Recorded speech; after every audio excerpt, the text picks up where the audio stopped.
Hello everyone. Today we are going to talk about how to introduce yourself in English. It's very useful for beginner, so let's get started.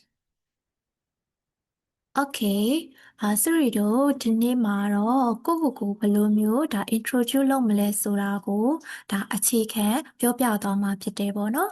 ပထမအဆုံးအနေနဲ့ဆိုရီတို့မြန်မာမှာဆိုရင်မင်္ဂလာပါလို့စချင်းနှုတ်ဆက်ကြတယ်အဲ့ဒီလိုပဲဆိုရီတို့ English မှာဆိုရင်လည်း Hi Hello What's up What's new ဒီလိုမျိုးလေးတွေနဲ့ဒါသုံးပြီးတော့နှုတ်ဆက်လို့ရတယ်နောက်တစ်ခုကအချိန်အခါကိုလိုက်ပြီးတော့ Good morning Good afternoon Good evening ဒါလေးတွေသုံးပြီးတော့လေဒါနှုတ်ဆက်လို့ရပါတယ်ဒီနေရာမှာ What's up နဲ့ What's new ကတော့ကိုယ့်ရဲ့ခင်မင်ရင်းနှီးရတဲ့မိတ်ဆွေတငယ်ချင်းတွေမှာကတငယ်ချင်းတွေကိုသုံးတာကပေါ့နော်ပို့ပြီးတော့အသင့်တော်ဆုံးဖြစ်တယ်ဒါပြီးလို့ရှိရင်တော့ဒါကိုယ့်ရဲ့နာမည်ကိုမိတ်ဆက်တော့မယ်ဒါ name လို့ရေးထားတဲ့နေရာမှာဆိုရင်ဒါကိုယ့်ရဲ့နာမည်လေးတွေကိုထည့်ပြီးတော့ပြောသွားလို့ရတယ်ဒီမှာဆိုရင်ပထမအဆုံးအနေနဲ့ဆိုရင်တော့ I'm Anna ဒီလိုမျိုးနဲ့လည်းဒါကိုယ့်နာမည်ကိုမိတ်ဆက်လို့ရတယ်လို့ My name is Anna ဒီလိုမျိုးလည်းဒါပြောပြီးတော့ဒါမိတ်ဆက်လို့ရပါတယ်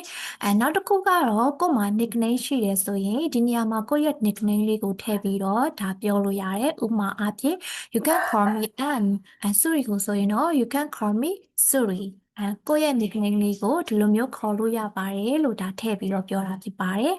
နောက်တစ်ခုကတော့ကိုယ့်ရဲ့ age ကိုထည့်ပြီးတော့ဒါပြောတာ normal နေရာမှာဆိုရင်တော့ဒါကိုယ့်ရဲ့ age ကိုထည့်ပြီးတော့ကိုယ့်ရဲ့အသက်ကိုထည့်ပြီးတော့ပြောသွားလို့ရတယ်။ example အနေနဲ့ I'm 18 years old I'm 25 years old I'm 30 years old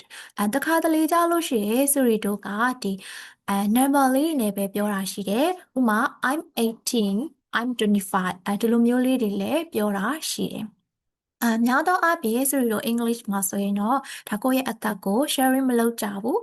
ကိုကလည်းကို introduce လုပ်တဲ့နေရာမှာဒါကိုယ့်ရဲ့အသက်ကိုမပြောချင်ဘူးဆိုရင်တော့ဆိုပြီးတော့ဒီလိုမျိုးလေးတွေပြောလို့ရတယ်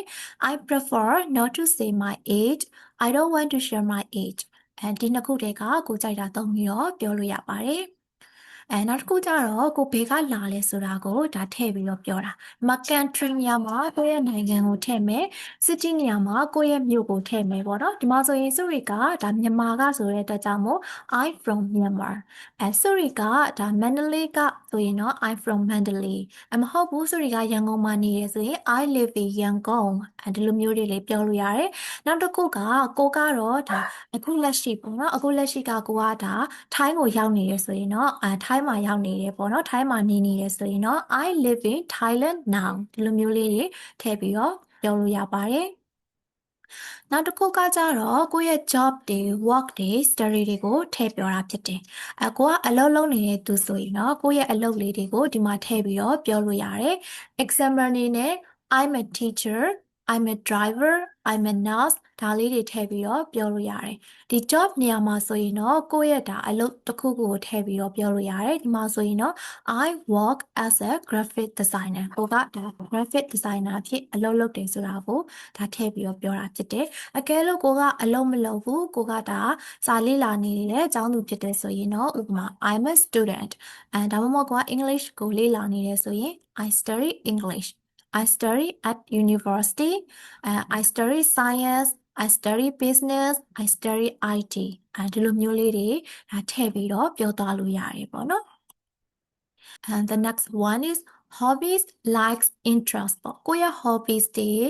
ကိုယ့်ရဲ့ဝါသနာတွေကိုစိတ်ဝင်စားတဲ့အရာတွေကိုဒါထည့်ပြီးတော့ပြောသွားတာဒီမှာ activity လို့ရေးထားတယ်ဒီ activity နေရာမှာကိုကြိုက်တဲ့ဝါသနာတွေကိုစိတ်ဝင်စားတဲ့အရာလေးတွေကိုထည့်ပြီးတော့ပြောလို့ရတယ်ပထမအဆုံးအနေနဲ့ I like ပေါ့ I like ဆိုတာကကိုကဒီ activity ကိုလုပ်ရတာကြိုက်တယ်ဆိုတာကိုပြောတာဒီမှာဆို example အနေနဲ့စုပြီးပေးထားတာက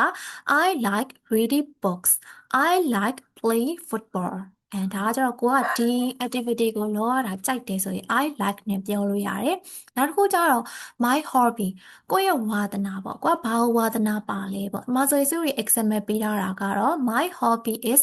drawing ကိုကပုံဆွဲရတာဝါသနာပါတယ်မဟုတ်ဘူးကိုကဒါစာဖတ်ရတာဝါသနာပါတယ်ဆိုရင်လေ my hobby is reading ဒီလိုမျိုးလေးတွေထည့်ပြီးတော့ပြောသွားလို့ရတယ် နောက်ခုကြတော့number 3ကကြတော့ကိုယ့်ရဲ့အားလက်ချိန်မှာကိုလုပ်တဲ့ activity လေးတွေကိုထည့်ပြီးတော့ပြောလို့ရတယ်ဒီမှာ example အနေနဲ့ကတော့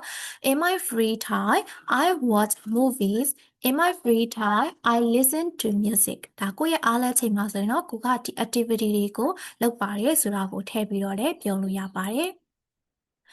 နောက်ဆုံးအနေနဲ့ကိုယ့်ရဲ့ introduction ကိုအဆုံးသတ်တာပေါ့နော်ဒီမှာဆိုရင် introduction ကိုအဆုံးသတ်ဖို့အတွက် Siri အနေနဲ့၃မျိုးပေးထားတယ်ပထမတစ်မျိုးကတော့ nice to meet you တွေ့ရတာဝမ်းသာပါတယ် is nice to meet you all တွေ့ရတာအကုန်လုံးဝမ်းသာပါတယ် number 3ကတော့ thank you for listening ကို introduction လုပ်တာကိုဒါနားထောင်ပေးတဲ့အတွက်ကျေးဇူးတင်ပါတယ်ဆိုပြီးတော့ပုံစံ၃မျိုးပေးထားတယ်များသောအားဖြင့် Siri တို့ကတော့ nice to meet you ကိုသုံးကြတာများပါတယ်ဆိုရင်Siri ရဲ့ဒီနေ့ introduction ပေါ့နော်ကို English စာမှာဒီ English လိုမျိုးဘယ်လိုမျိုး introduction လုပ်မလဲဆိုတာနဲ့ပတ်သက်ပြီးတော့ပြောပြသွားတာကတော့ဒီလောက်ပဲဖြစ်ပါတယ် so let's call it a day see you again in the next video take care and goodbye for now